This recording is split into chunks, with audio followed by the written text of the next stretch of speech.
Hello, everybody. Gosh, that was brilliant. Hello. So lovely to be back and here talking about artificial intelligence and how it's going to change the way that we travel. I genuinely believe that AI is no longer a buzzword, and I think that if we can do our bit and stop telling people it's a buzzword, it's actually here. It's a good start. There's a lot of things that are going on in the travel industry that is changing our whole world. Half the population live in cities, and that's only increasing. 1.3 million people are killed in car accidents every year. 14% of our greenhouse gases are from transportation. And by 2020, we'll have 10 million self-driving cars. And from the panel we've just seen, we're going to have a lot more exciting things as well. So we're here to talk to some experts in the space to understand what's going to happen, how we're going to get through this, what's holding us back, and predictions for the future. So I'm going to start by asking Valerie from OBB to introduce herself, and then we'll move down the panel so they can do themselves justice.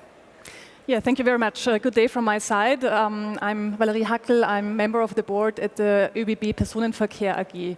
So the Personenverkehr at the Austrian Railways is responsible for the passenger trains that we run, both on a commuter service and on the long-distance services.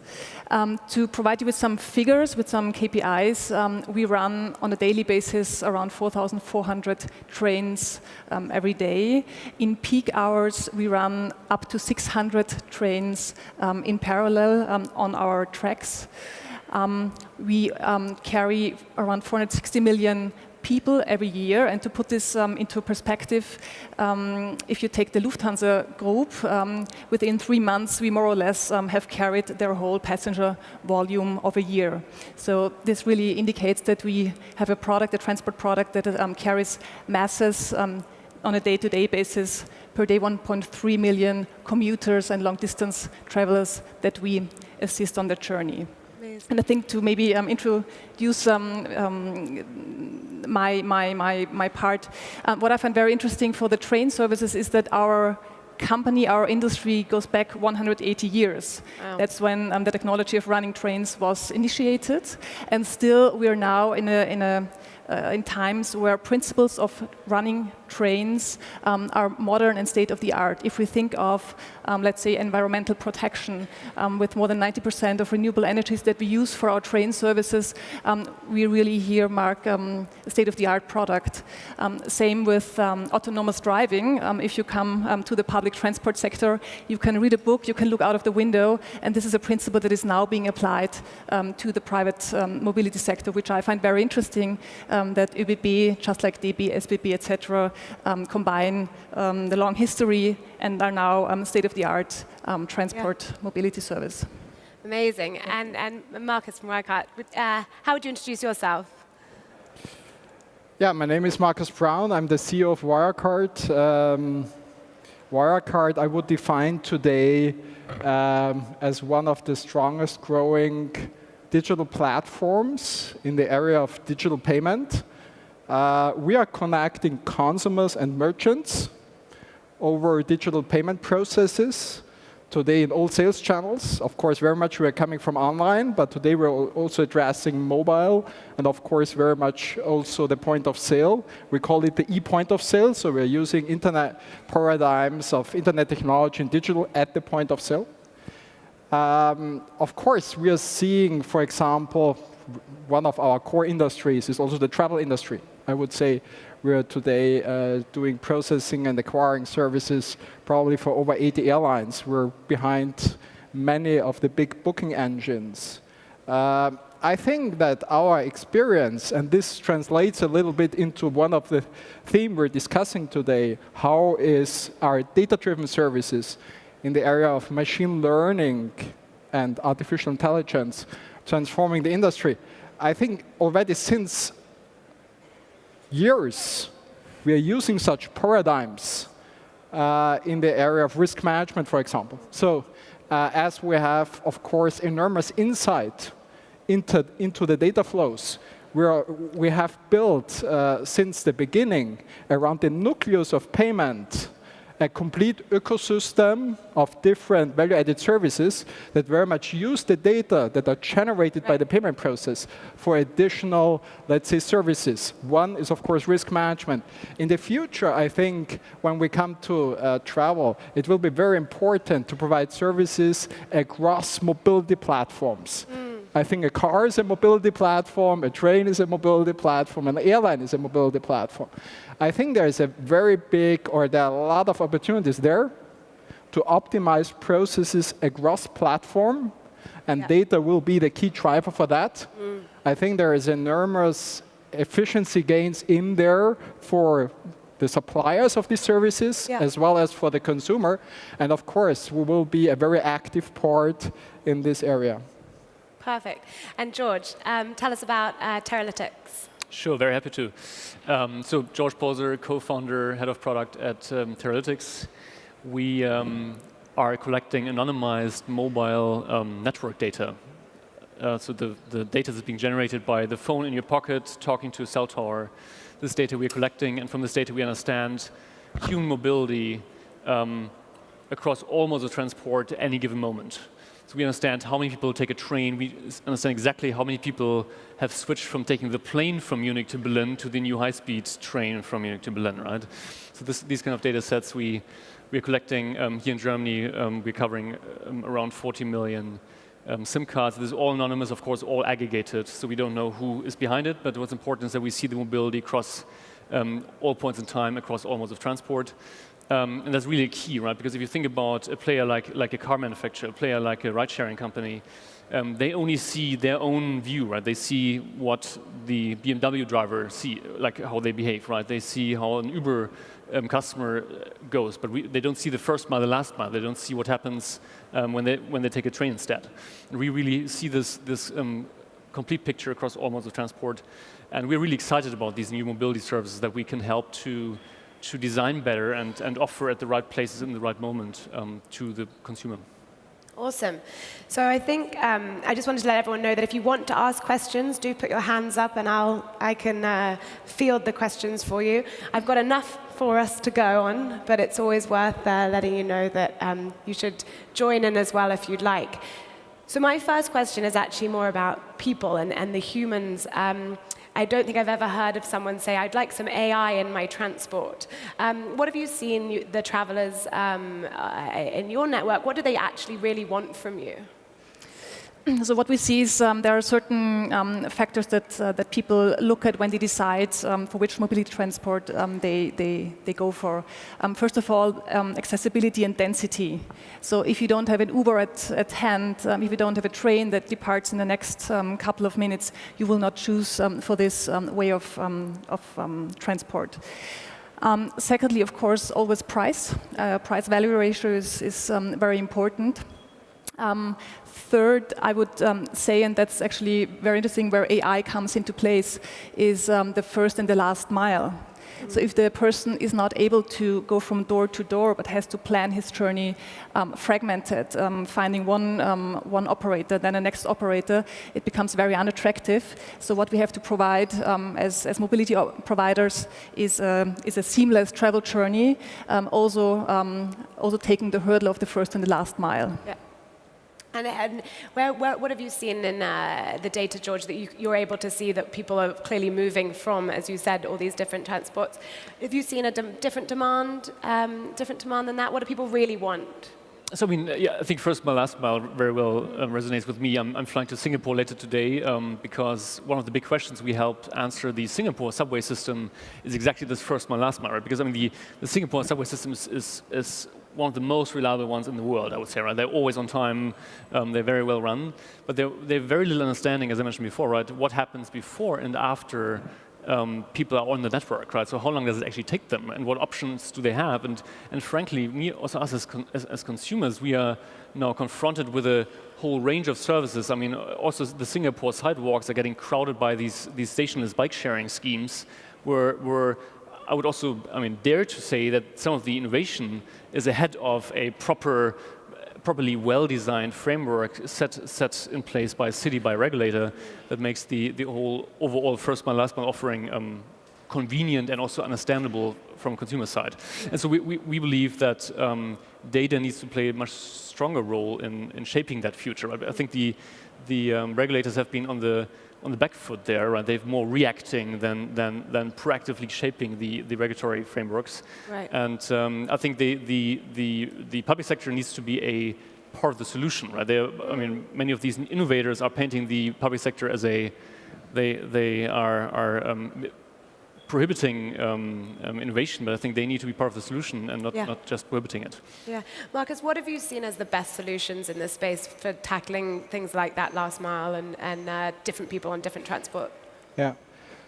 First of all, if I would start by the general paradigms where AI from our subjective perspective could bring a big benefit, I would define 3 of them. The first one is exactly that when you book a flight, when you book a travel, you really very simply can define the starting point and the end point, and everything in between is optimized, including the last mile, so that we have really a cross-platform approach. I think on top of that, AI can provide on each of these platforms services that really, let's say, very much target the real need of the consumer when he is in the platform, when he is in the train, when he is in the airline, when he is in the autonomous driving car. Thirdly, I think AI will have an implications on all business models. I think pricing will become much more individualized. Yeah. If we take an airline today, already the booking situation is very much taken into account, but not the situation of the consumer. So to put it very simple, I think this consumer perspective could lead to complete new business models and also new pricing strategies. Yeah. Cross-pricing strategies over the platforms and a much more individualized pricing. And I would say that also a fourth part that is very, very often forgotten in the whole area of security. Yeah. I think AI can bring a lot or much better processes, because when we look today in what the issues are at an airport, it's the comfort is very good when you're in the airline, but when you're at the airport, the comfort is not very good. So I think the AI and data-driven services in connection with digital services can bring a lot of more efficiency in the area of security identification, and guaranteeing a much more streamlined process over all the platforms you're traveling on. Yeah. But maybe just on this first point you made, which is interesting, that you say, me as a consumer, I expect to be able to book a journey end to end and not care about the individual, like seamlessly getting the individual pieces of the journey put together as one pricing, as one offering. My question to ÖBB would be to say, is that a future that ÖBB actually wants? Because in the end, you're getting commoditized, right? I mean, the same way Kayak, in a sense, is commoditizing the airlines, isn't a city mapper commoditizing ÖBB, where the moment on, Uber with a self-driving car becomes, from a pricing point, better, cheaper, more convenient than ÖBB. In that moment, it's very easy for consumer to switch to the other service, and there's no really brand perception, customer link to ÖBB as a brand. Absolutely agree with you that we will be commoditized, or the potential is high. But as long as the customer travels with ÖBB or with a train service, I'm happy at first sight.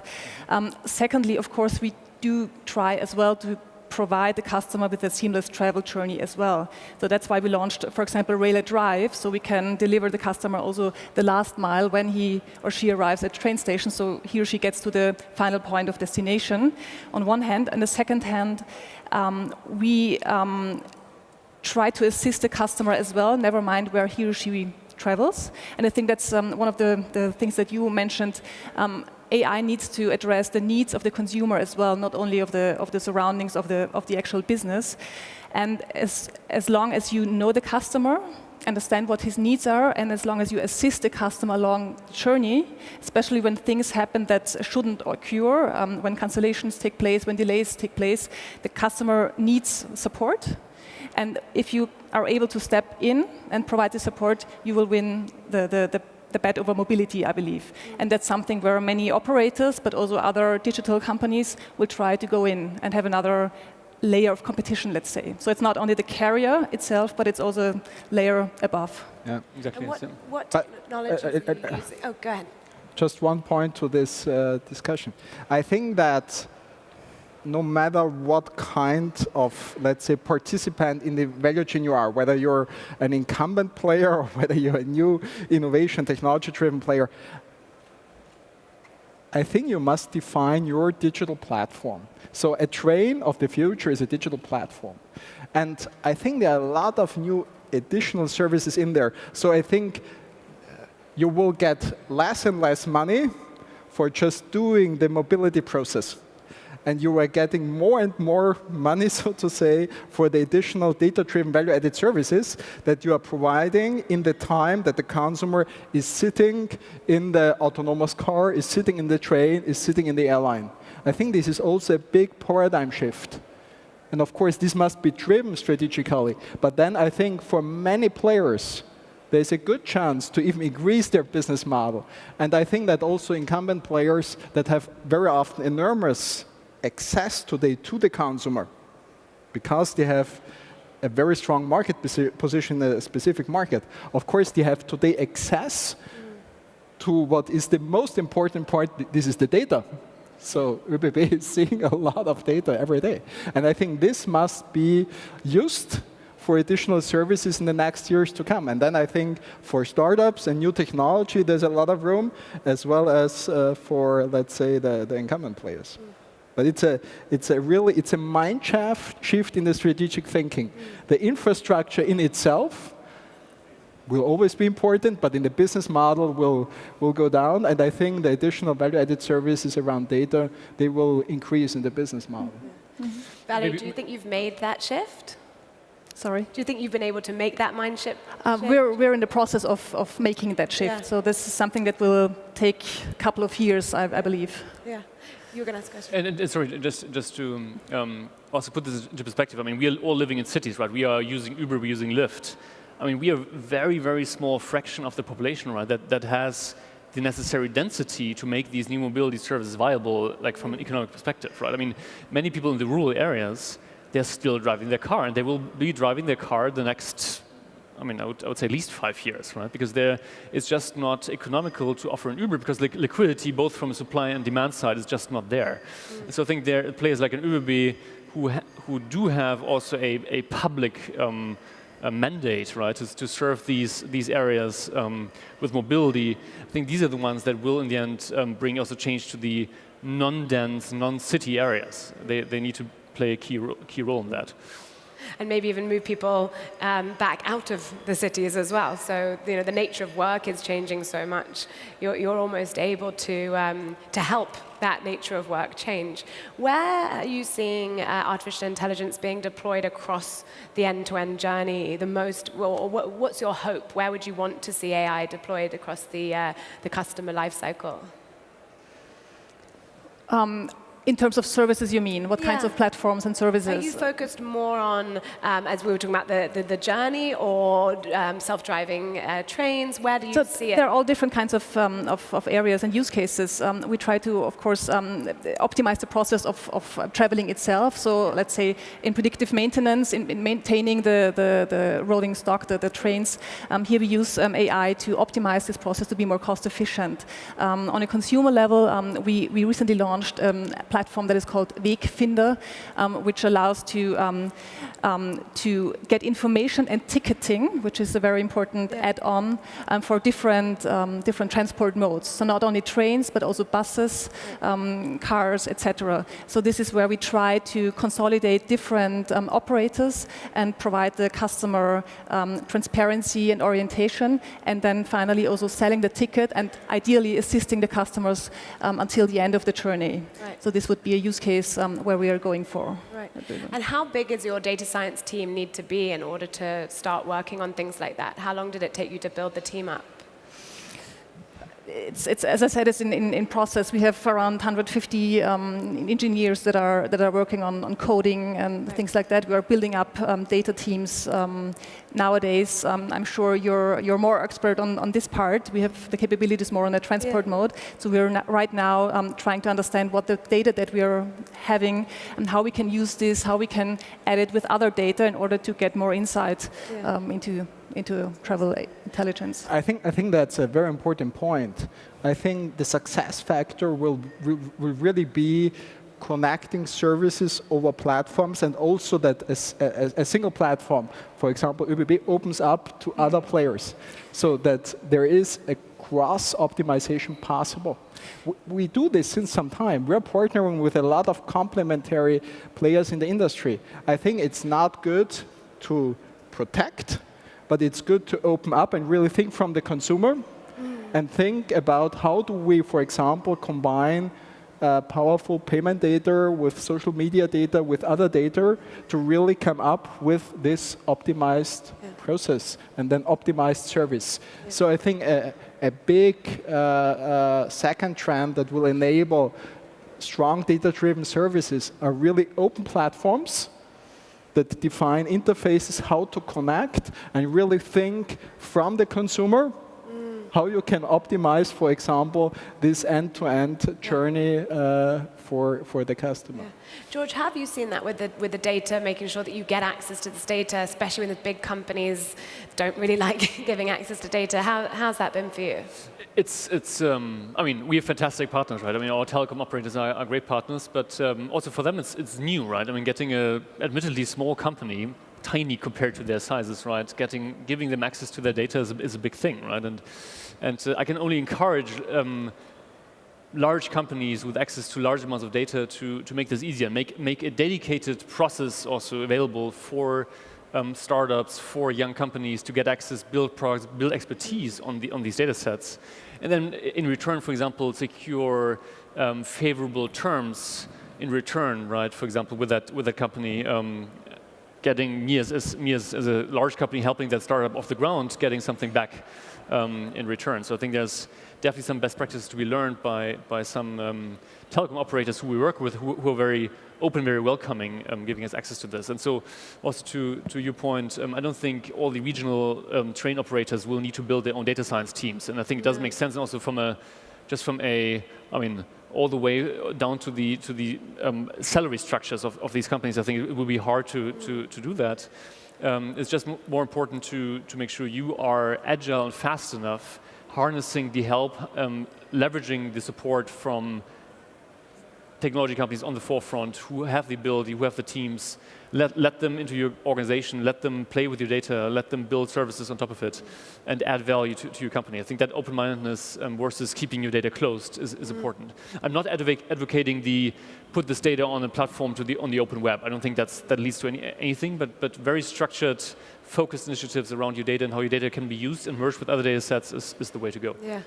We have a saying in the UK where we're thinking of, you've got data drunk drivers and data designated drivers. And we all have to work out how we're going to use data properly, adhere to GDPR, it's a minefield. I wonder, how do you advise companies if they're using your data, the data you're aggregating, to navigate that? I think in a sense it's very simple, right? There are two fundamental different uses of data. One is in an aggregated, anonymized form, and one is in one-to-one personalized form. And as long as you stay on the side of the aggregated, anonymized side, you can generate large amounts of value from just this data. You don't necessarily need the first name, the last name, the phone number. You can already glean a lot of insights for your operations, for your business from that.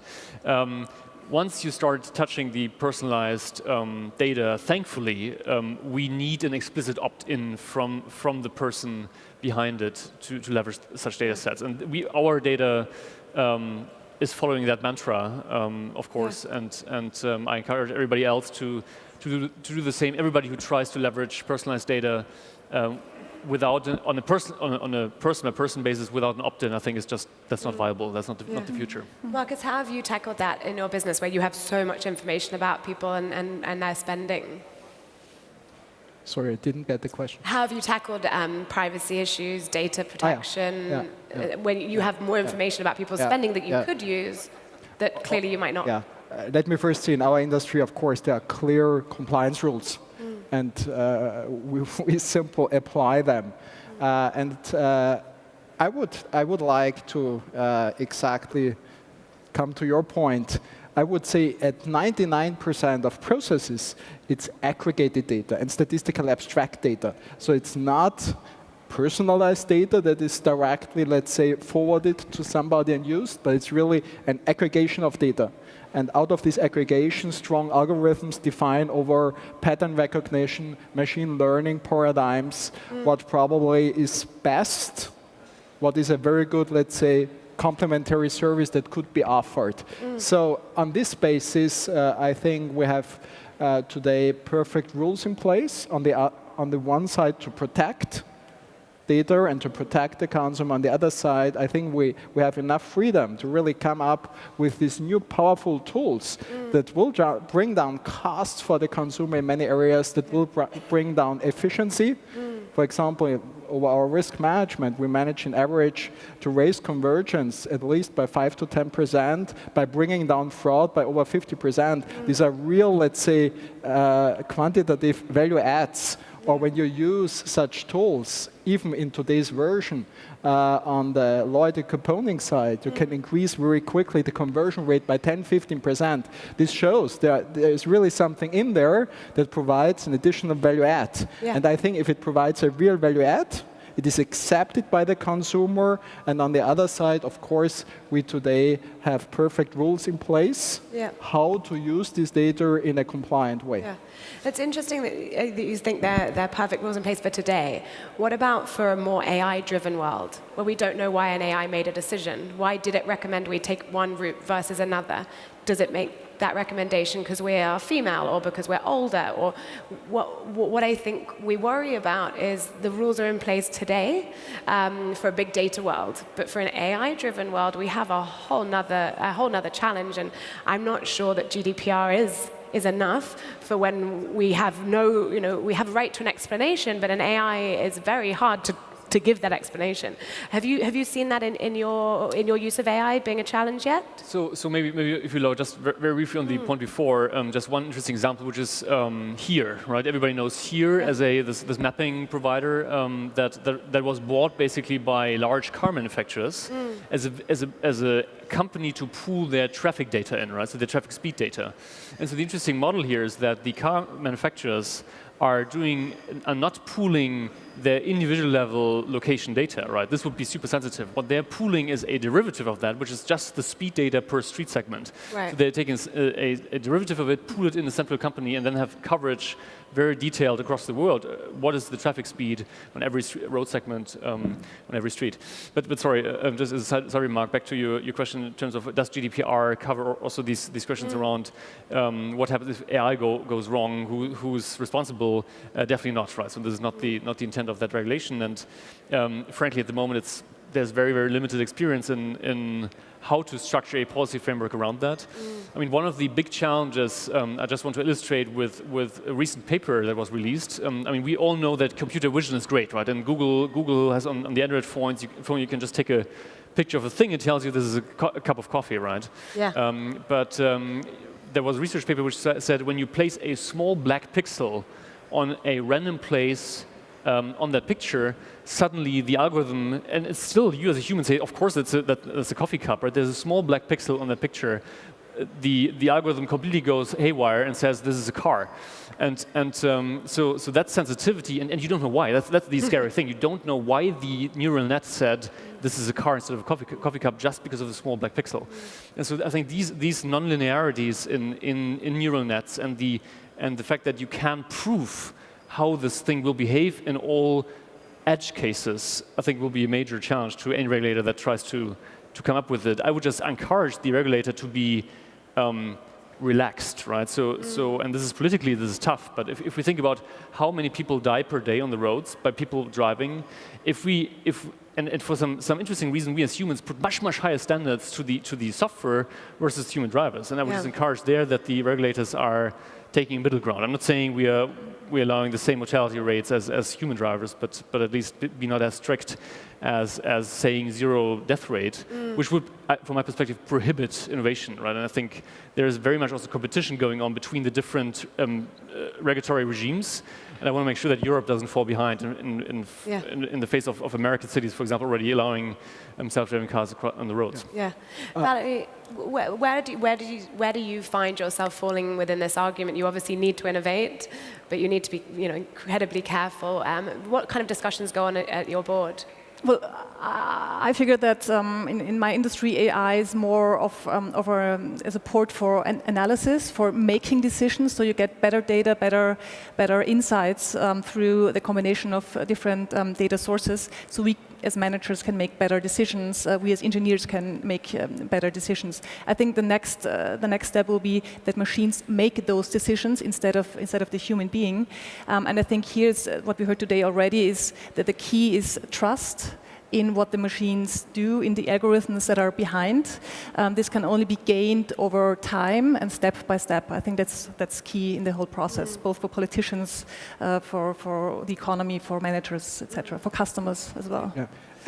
Yeah, and let me add a little bit polemically. I think we really have to give positive visions. I really think if we take autonomous driving cars, you made already the point. An algorithm is not drunken. An algorithm doesn't want to show off by speed. An algorithm didn't have a fight before he went into the car or a dialectic discussion with a partner. An algorithm is not frustrated from his job. An algorithm is not looking into social media when he's driving.